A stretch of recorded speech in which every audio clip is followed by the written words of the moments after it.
जैसे अगर मैं अपने बचपन को याद करूं, स्कूली जीवन को, तो हमें एक निबंध लगा था देश प्रेम, और उसमें हमने ये पढ़ा,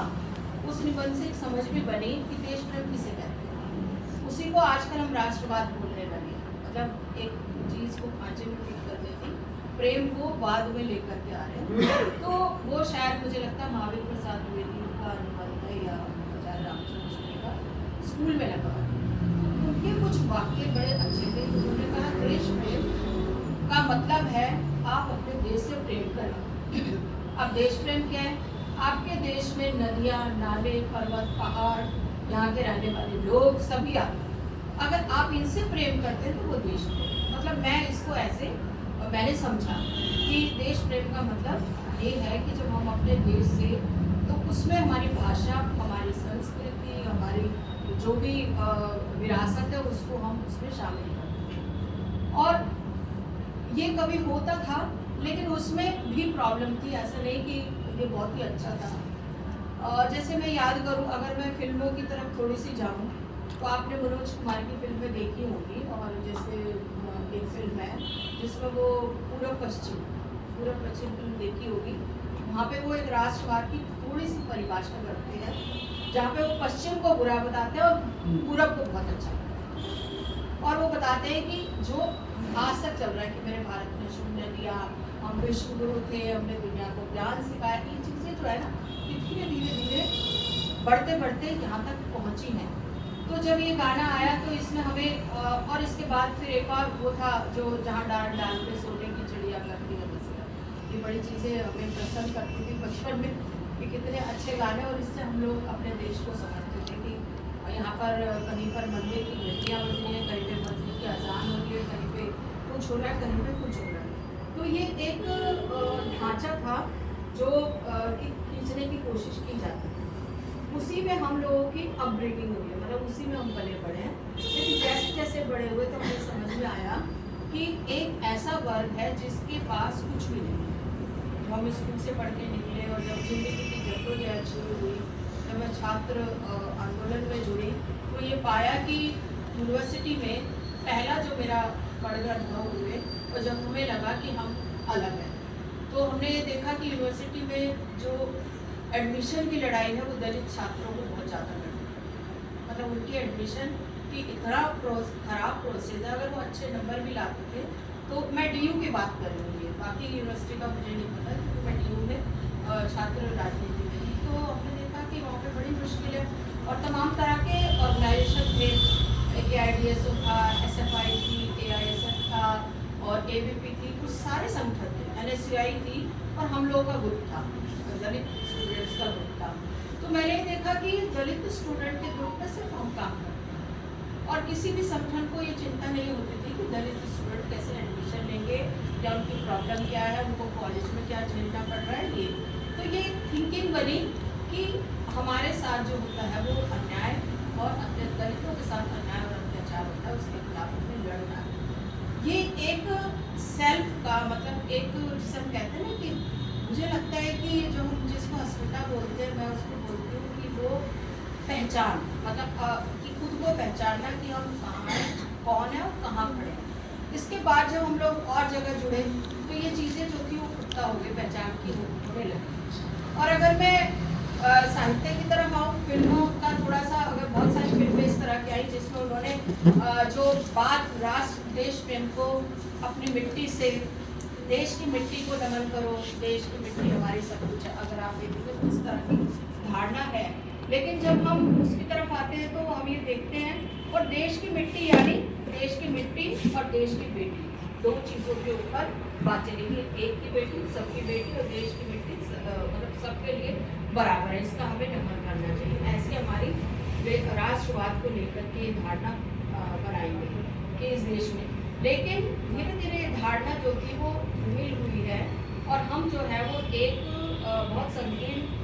जो है वो उसमें फंसते जा रहे हैं, फंसते चले गए। और हमने जो था वो एक विश्व बंधुत्व वाले विश्व बंधुत्व की भावना से हम एक तरफ लौटते चले आए कि हम अपने देश की कुछ चीज़ों से प्यार करने लगे, कुछ चीज़ों से प्यार नहीं करते। जैसे मैं साहित्य में, अगर साहित्य में जब बात करूँ, जो हम लोगों ने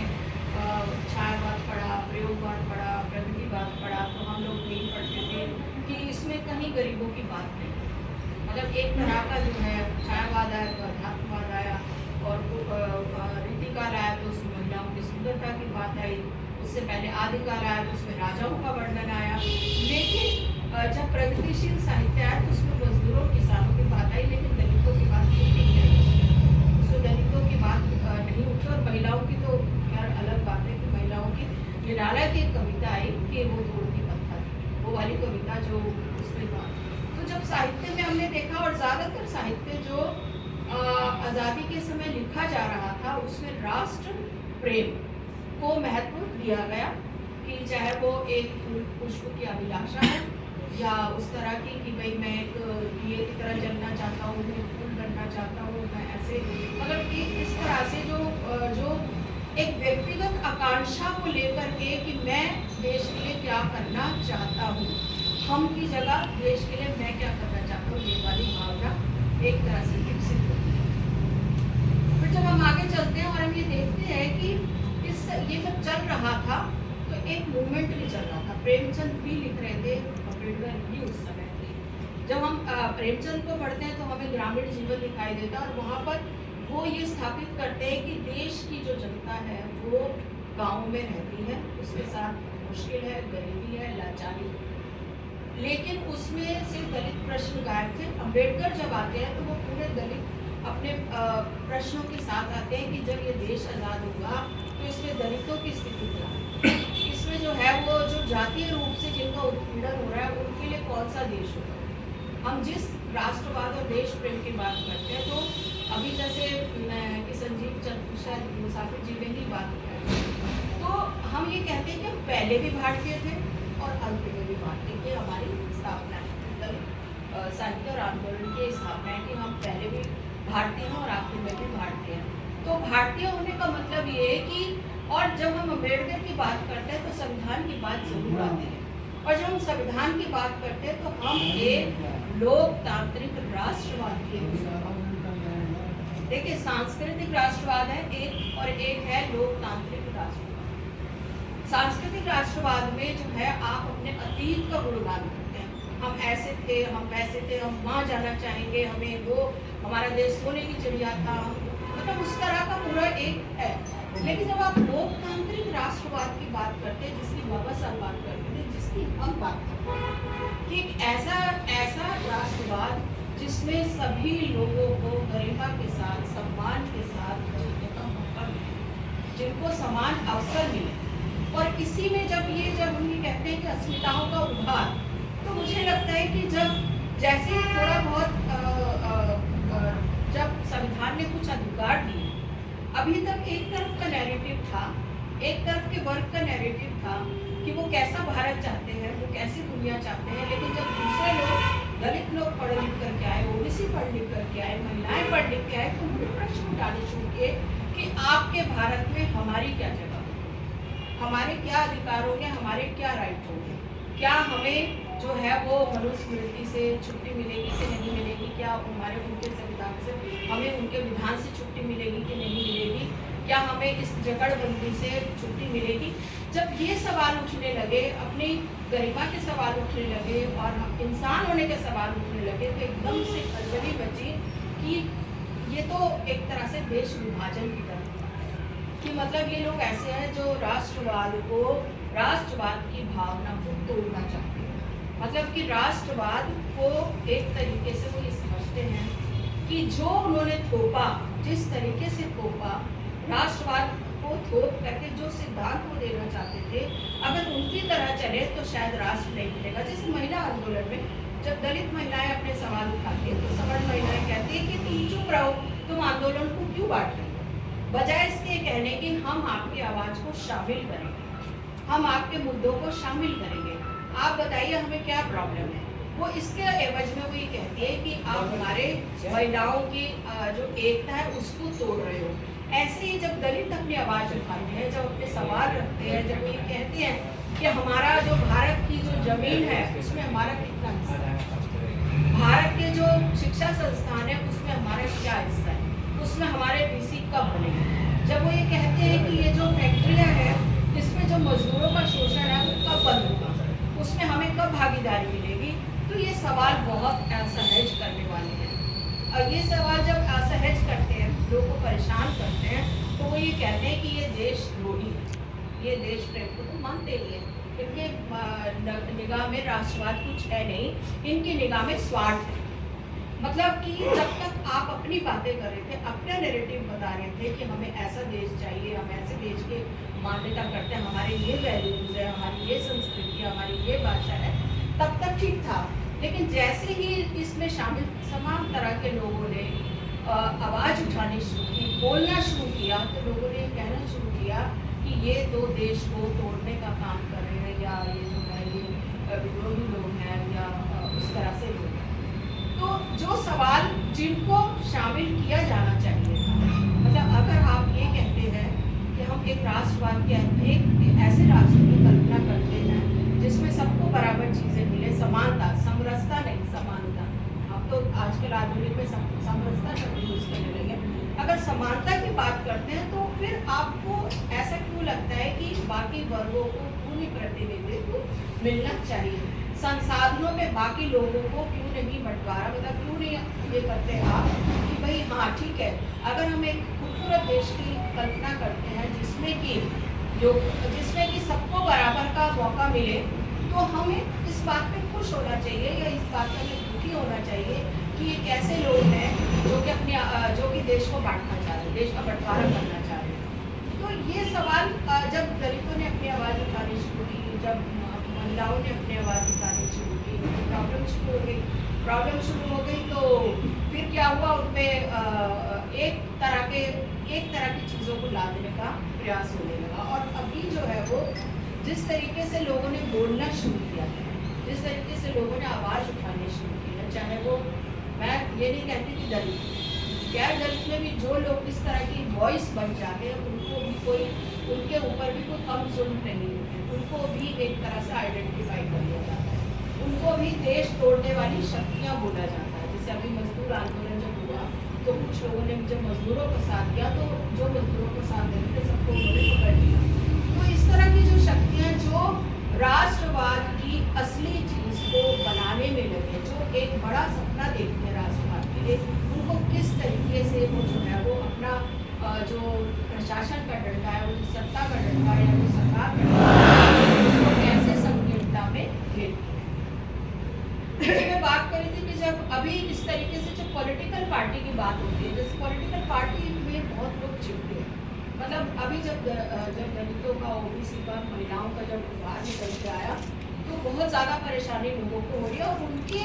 जो लीडर्स हैं उनको टारगेट करते हैं, जैसे मायावती हो गई, या राबड़ी देवी हो गई, या और भी कोई जो भी इस बच्चे तबके की औरतें आएंगी, उनको टारगेट किया जाएगा और उनके लिए भद्दी भाषा का इस्तेमाल किया जाएगा, जैसे कि पूरी राजनीति को इन्होंने ही खराब कर दिया, या यही पूरी जिम्मेदार है कि राजनीति को जो है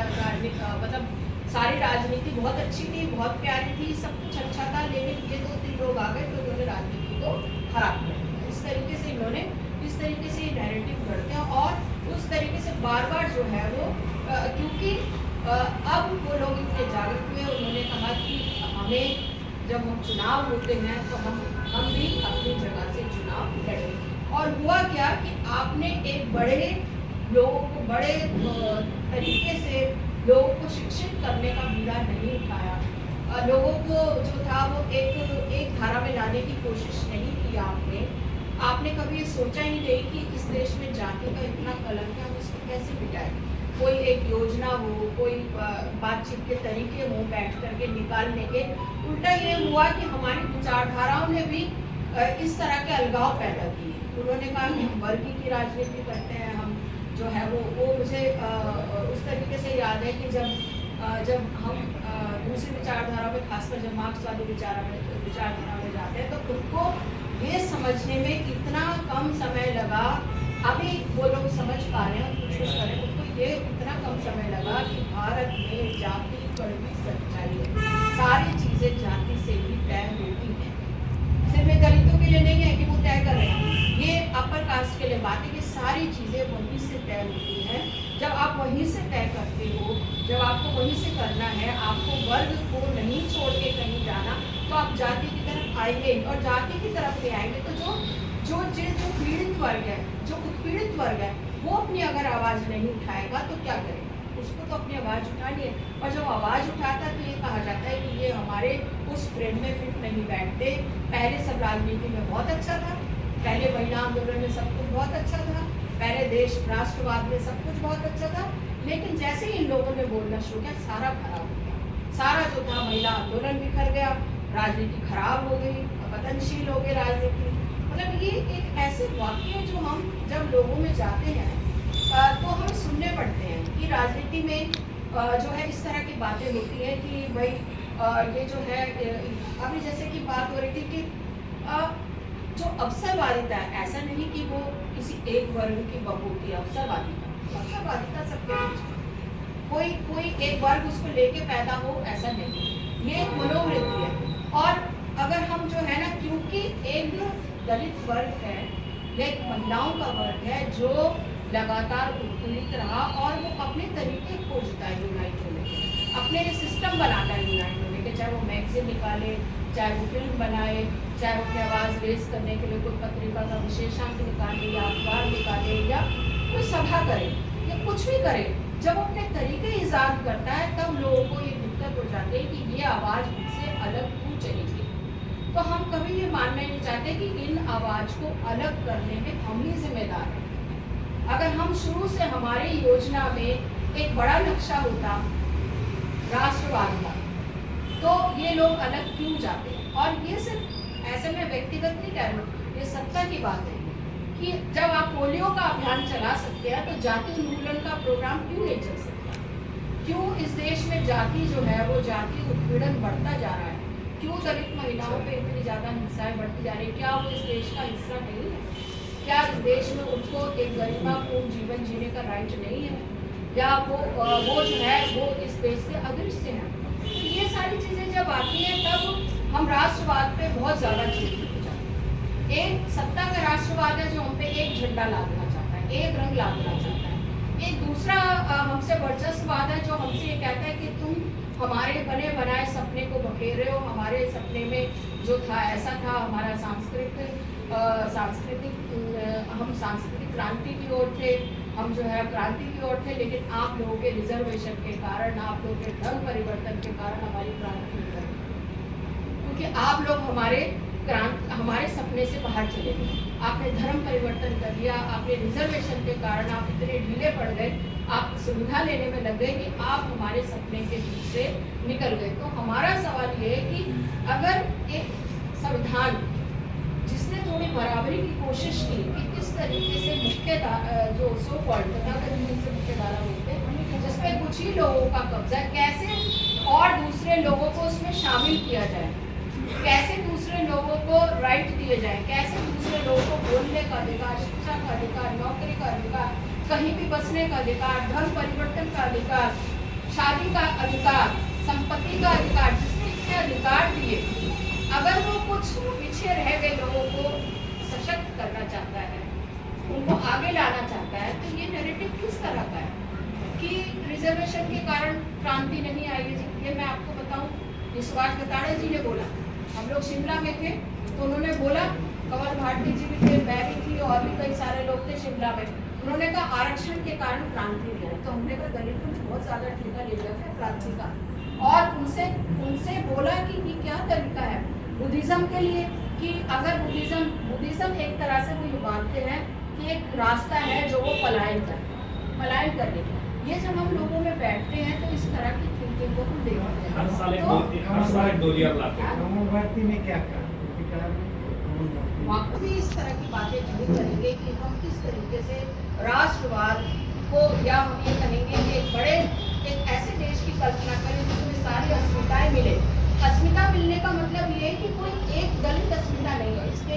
ये देश विविधताओं का देश है। यहाँ पे बहुत सारी भाषाएं हैं, बहुत सारे धर्म हैं, बहुत सारे जो है वो वेशभूषा है, खान पान एकदम अलग है, अलग अलग स्टेट है, यहाँ अलग अलग राज्य की अलग अलग खूबियाँ हैं। अगर हम इन खूबियों को लेके, हम कहते हैं ना अनेकता में एकता, ये वाला जो सिद्धांत हमारा था कि सब अनेक है लेकिन फिर भी हम जो एक है, मतलब हम किसी पे कोई दबाव नहीं है, किसी पे कोई प्रेशर नहीं है, किसी पे एक झंडा लहराने की वो नहीं है कि आप एक झंडा लहराएंगे वो एक ही रंग का होगा, ऐसा दबाव नहीं होना चाहिए। और मुझे लगता है हम ऐसे राष्ट्रवाद की कल्पना करते हैं जो लोकतांत्रिक हो, लोकतांत्रिक सांस्कृतिक राष्ट्रवाद के मुकाबले लोकतांत्रिक राष्ट्रवाद की कल्पना करते हैं जहाँ हर किसी के को बराबर मौका मिले, बराबर अवसर मिले, और जहाँ पर व्यक्ति को व्यक्ति की तरह ट्रीट किया जाए, समाज को समाज की तरह ट्रीट किया जाए, अलगाव ना हो उसके साथ, उसको ये ना कहा जाए कि तुम जो है वो इस कैटेगरी के हो, तुम वैसे कैटेगरी हो। लेकिन एक बात और है कि अगर हम जब इस तरह के राष्ट्रवाद की कल्पना करते हैं तो इस राष्ट्रवाद की कल्पना में ये शामिल होता है कि जो लोग पीछे रह गए उनको हम अपने बराबर कैसे लाएंगे, इसकी कार्यनीति होती है, इसकी कार्यनीति होनी चाहिए। जैसे पहले मुझे लगता है कि कुछ लोग उस तरह का संवेदनशीलता थी, लेकिन आजकल हम लोग भी देख रहे हैं क्योंकि शायद ये संवेदनशीलता जो है आर्गुमेंट में, तर्क में इसलिए भी बदल रही है क्योंकि पहले जो थी तर्क करने वाली आवाज़ें नहीं थी, पहले तर्क करने वाली बोलने वाली आवाज़ें नहीं थी, लेकिन अब तर्कशील आवाज़ें खड़ी हो गई हैं। जब आप वेतु की बात करते हैं, जब किसी आरोप लगाते हैं या किसी तरह की चीज़ें होती हैं तो वहाँ से तर्क हो जाता है। जब तर्क हो जाता है तो एक दिमाग में एक मानसिकता है कि हमारे सामने कैसे बोले, इनकी औकात क्या है, या इनको ये अधिकार किसने दिया, या ये कैसे इनको ये हो गया, मतलब ये हमारे बराबर कैसे आ सकते हैं। और जब ये सवाल आता है तब यूनिवर्सिटी में तब एक पूरा एक अलग तरह का वो होता है कि कैसे इनको संसाधनों से दूर किया जाए। ताज़ा उदाहरण यूनिवर्सिटी का है, जब NFS कर देते हैं, उससे भी बड़ा उदाहरण UGC का है। जब UGC लागू हुआ, वो दलित और ओबीसी बच्चों के जो एक साल में 2 साल में 122 आत्महत्याएं हुई, उसको लेकर के उनकी जान को बचाने के लिए, उनके जो अन्याय होता है उसको बचाने के लिए जब किया गया तो पूरा एक वर्ग निकल के आ गया कि हमारे बच्चों की जान खतरे में। और मुझे बेहद अफसोस हुआ कि वहाँ पे मैंने लोगों की आवाज़ नहीं दी, वहाँ पे भी लोग जो थे सिलेक्टिव लोग भी बोले, बाकी लोगों का काम है। कहीं ना कहीं हमें ये लगता है कि जैसे हम लोग, जैसे दलितों को लगता है वो जिस करते उसकी आवाज़ उठाएंगे, ऐसे उनको भी लगता है कि हमारे वर्ग के भी तुम्हारे जाने तो हमें बोलना पड़ेगा, मतलब हम चुप रह सकते हैं, हम नहीं बोलेंगे। हमारी खामोशी जो है वो इस खामोश होना न्याय को बढ़ते जाने देता है। अगर आप नहीं बोल पाते हैं, नहीं कह पाते हैं, चाहे वो इधर के लोग हों, चाहे उधर के लोग हों, चाहे कहीं के भी लोग, अगर आप अपनी आवाज़ को नहीं करेंगे तो मुझे लगता है कि जो है वो असली जिसको हम राष्ट्रवाद कहते हैं, वैसे मैं राष्ट्रवाद शब्द इस्तेमाल करूँ, लेकिन मैं यही कहूँगी कि लोकतांत्रिक हम अपने समाजवादी लोकतांत्रिक हम एक ऐसे देश की कल्पना करें जहाँ पर ये चीज़ें जो है अन्याय, अत्याचार, उत्पीड़न और ये सारा जो